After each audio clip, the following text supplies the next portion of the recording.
টেলিভিশনের একটি রিমোটের দাম কত হতে পারে? সর্বনিম্ন 70 টাকা থেকে সর্বোচ্চ 2000 টাকা। এই তো।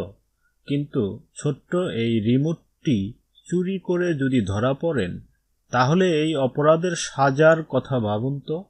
2-4টি চর থাপ্পড়, বড়জোর কিছু টাকা জরিমানা, আর সেই চোর যদি দাগী হন তাহলে কয়েকদিন জেলখানার ভাতও জুটতে পারে তার কপালে। কিন্তু সম্প্রতি যুক্তরাষ্ট্রে এই রিমোট চুরির অপরাধে এক ব্যক্তির কি সাজা দেওয়া হয়েছে তা জানলে চোখ কপালে উঠে যেতে পারে।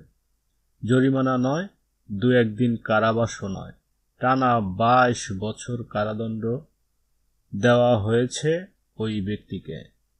ব্রিটিশ অনলাইন পত্রিকা ইন্ডিপেন্ডেন্টের এক প্রতিবেদনে বলা হয়েছে, টিভির রিমোট চুরির অপরাধে যুক্তরাষ্ট্রের ইলিনয় অঙ্গরাজ্যে এরিক ব্রামওয়েল নামের এক ব্যক্তির 22 বছর কারাদণ্ডাদেশ দিয়েছেন একটি আদালত।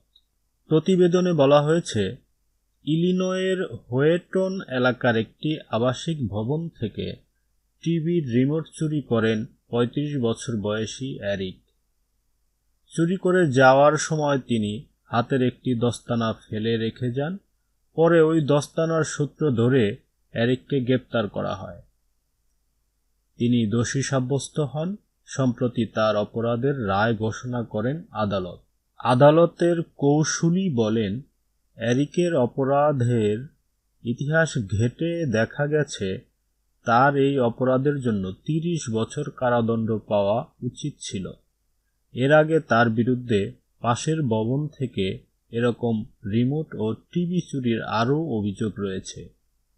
অ্যাটর্নি জেনারেল রবার্ট বার্লিন বলেন, এরিকের অপরাধের ইতিহাস তাকে এই সাজা দেওয়ায় ভূমিকা রেখেছে।